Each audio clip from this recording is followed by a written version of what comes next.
Mas, aku ra iso lho kowe koyo ngene. Percaya karo setan. Lampor, Mas. Ibu. Assalamualaikum warahmatullahi wabarakatuh. Hai guys, apa kabar kalian hari ini? Semoga kalian sehat selalu dan rezekinya lancar ya, amin. Sebelumnya gue makasih banget nih karena kalian udah mau mampir dan klik video ini sehingga video ini udah jadi tontonan kalian di hari ini. Oke, kali ini gue bakal ngebahas sebuah film horor yang berjudul Lampor Keranda Terbang. Dari judulnya aja udah serem banget ya. Lampor Keranda Terbang ini merupakan film bergenre horor yang diangkat dari kisah nyata salah satu urban legend di Indonesia loh guys. Film Lampor sendiri udah rilis nih tahun 2019 kemarin. Jadi film ini tuh menceritakan tentang Neta dan Edwin yang berusaha mematahkan anggapan warga kampungnya tentang hubungan mereka dengan kedatangan si Lampor. Dan setiap Lampor itu datang guys, ada suaranya Wilwo yang artinya dijawilan digowo. Penasaran kan sama jalan ceritanya? Langsung aja kita check it out. Film ini diawali dengan latar belakang daerah Temanggung pada tahun 1993, yaitu ada seorang ibu bernama Ratna yang menitipkan bayi kecilnya kepada anak pertamanya bernama Neta. Ratna pun kemudian pergi nih mencari suaminya bernama Jamal yang sedang berada di rumah seorang dukun yang bernama Pak Atmo, entah lagi ngapain tuh. Sebelum pergi nih ya, si Ratna ini sempat berpesan sama si Neta jangan sampai kelihatan dan jangan sampai melihat apapun yang terjadi. Namun saat di rumah nih ya, si adik kecil Neta yang bernama Ridwan ini menangis nih dan tiba-tiba jendela terbuka dengan keras guys, menandakan ada sesuatu yang datang. Dan ternyata itu adalah kucing guys. Di sisi lain Ratna yang sudah sampai di tempat Jamal berada langsung meneriaki Jamal agar dia keluar. Sementara itu si Neta yang ketakutan ini dan mendengar adiknya nangis terus dia malah pergi meninggalkan adiknya seorang diri untuk mencari ibunya. Saat Ratna sedang berdebat sama Jamal nih ya, mereka melihat tanda-tanda Lampor akan datang. Bahkan Neta yang terus memanggil nama ibunya pun disangka Lampor oleh Jamal dan Asti, si simpanannya Jamal. Mereka pun akhirnya masuk ke dalam rumah nih sambil membawa Ratna yang pingsan karena jatuh oleh Jamal. Di sisi lain si Neta ini pun akhirnya dikejar sama si Lampor, namun dia berhasil kembali masuk ke rumah. Adik Neta sendiri ini ya terus menangis, namun sayangnya Lampor udah keburu masuk ke dalam rumahnya dan mengambil adiknya. Ratna pun pulang dan langsung memeluk Neta nih yang ketakutan sekaligus sedih. Ratna pun mengajak Neta pergi agar tidak jadi korban Lampor lagi. Scene kemudian berganti di Medan tahun 2019 yang memperlihatkan Neta sudah berkeluarga dengan Edwin. Singkat cerita si Edwin ini sedang punya masalah finansial nih dan dia juga baru mengetahui kalau Jamal bapaknya si Neta ini masih hidup dari mendiang ibunya yaitu Ratna. Akhirnya si Edwin mengajak keluarganya untuk menemui Jamal di Temanggung nih untuk menyampaikan wasiat terakhir dari Bu Ratna. Sedangkan Neta sendiri nih ya, dia masih trauma dengan kejadian masa kecilnya namun dia terpaksa menyanggupi permintaan si Edwin. Sementara itu di Temanggung sendiri ada seorang pria parubaya yang sedang menyalakan obor di sepanjang jalan. Jadi guys pada saat itu sangat pantang bagi masyarakat sana kalau habis Isya itu keluar. Konon katanya itu adalah waktu Lampor berkeliaran. Dan bener adanya guys, belum sempat selesai menyalakan obor, laki itu ditangkap oleh Lampor. Di sisi lain Neta dan Edwin pun sudah sampai nih di stasiun kereta. Mereka pun kemudian dijemput oleh teman Neta yang bernama Yoyok. Saat di dalam mobil nih ya, tak berapa lama anak cowoknya Neta yang bernama Adam menunjukkan di atas gunung ada awan yang berbentuk naga. Yoyok pun kemudian berkata nih kalau itu adalah tanda ada musibah. Namun Edwin ini tidak percaya dengan hal seperti itu. Sesampainya di pedesaan, Adam juga bertanya nih kenapa banyak obor di sana. Yoyok pun kemudian menjelaskan bahwa itu adalah jalan penunjuk bagi Lampor Keranda Terbang. Dan belum juga sampai ke rumah, si Neta ini mendapati kabar kalau ayahnya ternyata meninggal. Setibanya di sana banyak warga yang tidak menyukai kedatangan Neta nih, karena mereka menganggap bahwa Neta adalah penyebab dari kematian si Jamal. Seketika itu pula nih ya, ada seorang ibu yang memarahi Neta karena suaminya meninggal di bawah Lampor. Ketika di dalam rumah nih ya, si Jamal ini kayak masih sakaratul maut gitu guys. Dan ada Pak Atmo yang mencoba untuk mencabut semua susuk yang ada pada Jamal. Setelah selesai, mereka segera mengkafani Jamal nih. Namun anehnya jenazah Jamal ini masih bergerak. Ibumu.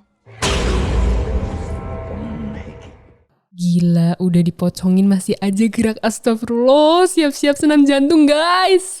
Neta pun kemudian mencoba untuk mengobrol dengan jenazah bapaknya nih, dan setelah itu Jamal baru bener-bener meninggal. Selain Neta, Jamal juga punya anak angkat nih bernama Mita. Dan saat di pemakaman sendiri, Sekar tiba-tiba menghilang nih dan ternyata berada di makam adik kecil Neta. Neta kemudian bertanya nih, kok Sekar bisa ada di sana? Sekar pun bilang nih bahwa dia itu dikasih tahu sama kakeknya. Astagfirullahaladzim, udah meninggal aja masih bisa. Di sisi lain, si Edwin ini terus mendapatkan info baru dari Yoyok tentang Lampor dan keluarga Neta. Sedangkan Neta sendiri mulai digangguin nih dengan suara bayi yang mengingatkan adiknya dulu. Neta juga menemukan sebuah boneka yang terkubur nih, dan saat dia melihat ke arah jendela, tiba-tiba bonekanya hilang guys. Dengan keadaan warga yang masih menolak kedatangan Neta nih ya, Edwin pun mengajak Neta untuk pulang. Namun Neta merasa itu kurang sopan, apalagi Jamal baru saja meninggal. Neta juga menyarankan nih Edwin bisa pinjam uang dari Asti. Malam harinya, Asti juga meminta Neta untuk tinggal beberapa hari nih, dan setelah itu dia menyuruh asistennya bernama Bimo untuk menjelaskan tentang Lampor. Di sisi lain ya, Mita kabur dengan membawa sertifikat rumah pada malam hari. Tak berapa lama, pacar Mita yang bernama Tony sedang menyalakan motornya bersiap untuk pergi. Namun, Mita mendengar suara Lampor. Mereka pun segera bersembunyi nih, sementara itu Lampor ternyata datang ke tempat Neta. Edwin dan Adam yang masih terbangun mencoba untuk memvideo Lampor nih, dan setelah melihat langsung, Edwin pun percaya. Kemudian dia langsung memeluk Adam sambil membaca mantra jangan kelihatan dan jangan melihat. Dan seketika itu guys, jendela yang terbuka tadi kembali menutup dan Adam melihat kakeknya yang menutup jendela itu. Di sisi lain saat Mita sudah bersembunyi, si Tony ini masih ngeyel tentang kebenaran Lampor. Sampai akhirnya Tony pun dibunuh sama Lampor guys.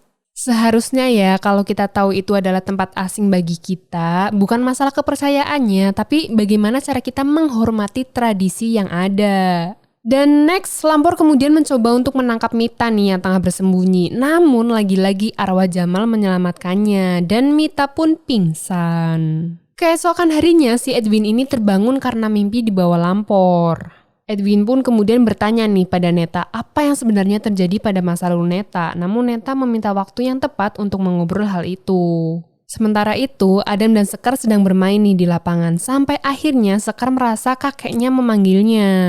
Adam yang sadar Sekar nggak ada langsung nyari Sekar nih. Dan ternyata guys, si Jamal ini nunjukin keberadaan Mita pada Sekar. Sekar yang melihat Mita pingsan langsung teriak nih, mungkin dikira mayat kali ya. Mita pun kemudian segera dibawa ke rumah dan saat bangun ya, Mita ini kesurupan dan berkata bahwa Lampor akan mengambil pendosa. Mita pun kemudian menunjuk ke arah Neta nih, ada apa ya? Setelah itu Nining, asisten rumah tangga di rumah itu memanggil Pak Atmo nih buat menyembuhkan si Mita. Sedangkan Adam sendiri kembali ke lapangan nih untuk mengambil layangannya yang ternyata putus. Dan lagi-lagi arwah Jamal ini nunjukin keberadaan layangan itu. Ini sebenarnya si arwah Jamal ini baik apa jahat sih? Teka-teki pun kembali muncul nih guys. Di bawah layangannya ditemukan Adam nih ya, ada sebuah benda yang ditutupi kain. Namun tak berapa lama Bimo memanggilnya dan benda itu hilang. Di sisi lain si Mita ini akan dikorbankan nih untuk Lampor karena dia sudah melihat Lampor. Edwin pun berusaha mencegahnya karena pasti ada cara lain untuk menghentikan itu semua. Namun pada akhirnya Mita tetap dikurung di sebuah gudang. Malam harinya nih ya, si Yoyok yang mendengar suara minta tolong dari gudang mencoba untuk membantu Mita nih. Begitu juga dengan Edwin nih yang berniat untuk menolong Mita. Dan sesampainya di gudang, Yoyok langsung mengajak Edwin untuk bersembunyi karena Lampor sudah datang. Edwin pun kemudian bertanya nih siapa pendosanya pada Mita. Kemudian Mita menjawab bahwa Asti dan Bimolah penyebab dari semua ini. Seketika itu pula nih si Lampor masuk ke gudang dan mendekat ke arah mereka semua. Lampor pun kemudian membunuh Mita. Di rumah sendiri nih ya, Adam hilang guys. Neta pun mencoba menenangkan Sekar nih. Edwin yang sudah balik dari gudang mencoba menjelaskan bahwa Jamal itu dibunuh oleh Bimo dan Asti. Namun saat Edwin juga mendengar Adam hilang nih ya, Edwin pun langsung mencari Adam dan dibantu oleh Yoyok. Di rumah sendiri, Pak Atmo ini mengatakan bahwa Adam dibawa sama Lampor. Mendengar hal itu, si Edwin malah marah nih dan tak percaya kalau Adam diambil sama Lampor. Akhirnya terjadi berdebatan deh antara Bimo sama si Edwin ini. Sampai akhirnya Asti datang dan menyuruh Edwin bertanya nih sama Neta, kenapa semua ini bisa terjadi. Namun Neta malah pergi nih dan Edwin pun mengejarnya. Dan lagi-lagi guys, si Edwin ini baru mengetahui fakta sebenarnya tentang masa lalu Neta. Edwin pun marah nih sama Neta kenapa dia nggak mau jujur. Edwin pun bertekad untuk mencari Adam nih, sedangkan Neta sendiri kembali merasa bersalah. Akhirnya Edwin dan Yoyok pun menuju ke sebuah curug dan di sisi lain Sekar mencoba menenangkan Neta yang masih menangis. Sekar kemudian mengatakan kalau si Neta ini harus kuat. Mendengar hal itu, si Neta justru bertanya nih siapa yang bilang dan ternyata guys arwahnya Jamal yang memberitahu Sekar. Sekar pun juga bercerita nih kalau dia sering ketemu arwah Jamal. Arwah Jamal juga bilang nih sama Sekar kalau salah satu dari Adam atau Sekar pasti bakal dibawa Lampor. Setelah mendengar hal itu, Neta kemudian pamit pergi nih.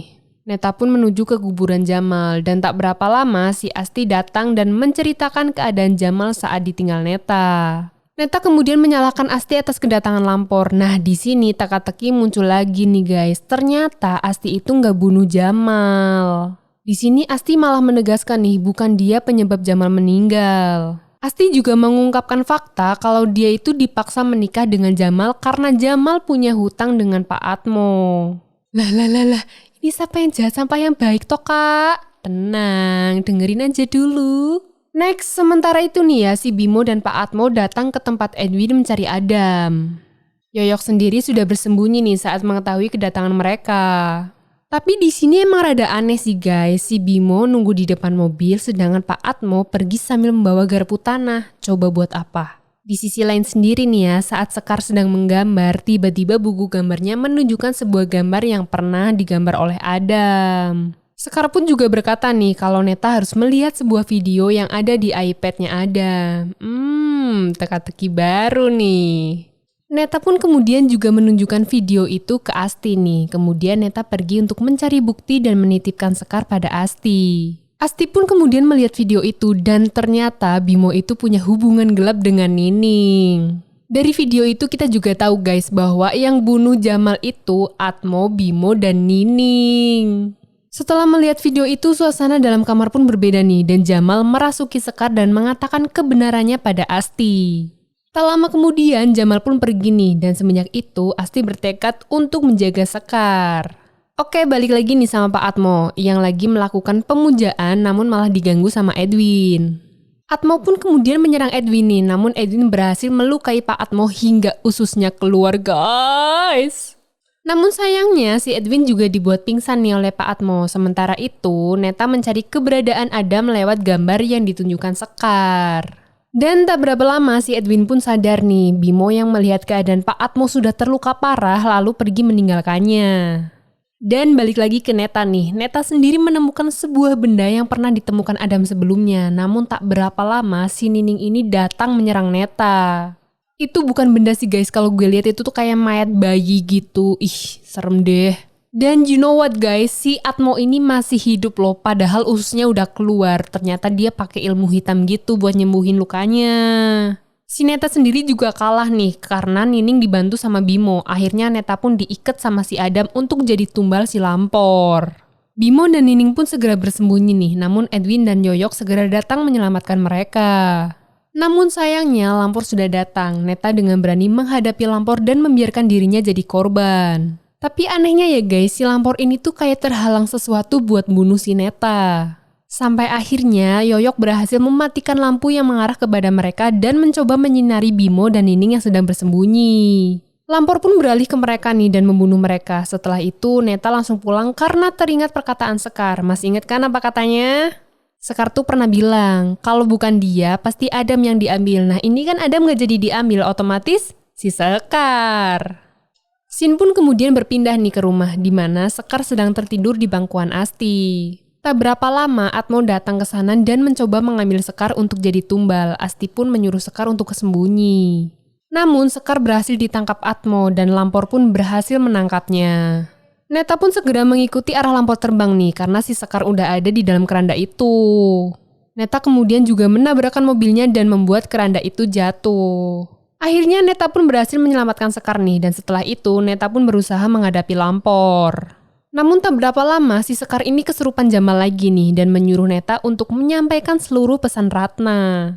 Neta pun terus membacakan pesan ibunya nih sambil memeluk si Sekar dan Lampor pun kemudian menghilang. Di sisi lain, Edwin, Yoyok, dan Adam kembali ke rumah dan bertemu Atmo. Atmo pun akhirnya menjelaskan maksud dan tujuannya selama ini. Ternyata guys, si Atmo ini tuh cuma pengen jadi penguasa si Lampor. Tak berapa lama Lampor datang dan langsung membunuh Atmo nih. Asti sendiri nggak tahu pingsan apa meninggal ya setelah tadi sempat menyelamatkan Sekar dari Lampor. Setelah itu Neta dan Sekar pun kembali nih dan berkumpul dengan mereka. Waktu pun kemudian berlalu nih yang menunjukkan Yoyok sedang teleponan sama Edwin yang sudah ada di Medan. Namun tak berapa lama Lampor ini kembali datang dan menangkap si Yoyok. Film pun berakhir. Tuh, gantungkan filmnya. Nggak apa-apa lah, filmnya aja yang gantung. Asal jangan kepastiannya, oke? Setelah itu, scene pun berganti dengan testimoni warga asli Temanggung tentang keberadaan Lampor. Dan pesen gue kali ini guys, udah dikasih jalan lurus, jangan minta belok dong. Dan kalau lo beriman, lo harusnya tahu mana yang salah dan mana yang benar. Oke guys, itu dia review video gue kali ini dan gue nggak bosen-bosennya nih ngingetin kalian supaya jaga kesehatan kalian selalu. Tentunya jangan lupa juga dong, jangan lupa apa? Jangan lupa kalau kalian suka jangan lupa like. Kalau kalian ngerasa bermanfaat jangan lupa share dan kalau kalian ingin berteman tekan subscribe dan tekan tombol loncengnya. Biar kalau gue ada video baru kalian bakal tahu. Gue juga tunggu nih komenan kalian di bawah tentang kritik dan saran buat video gue selanjutnya. Oke, stay positif dan bahagia selalu. Bye bye, see you next time.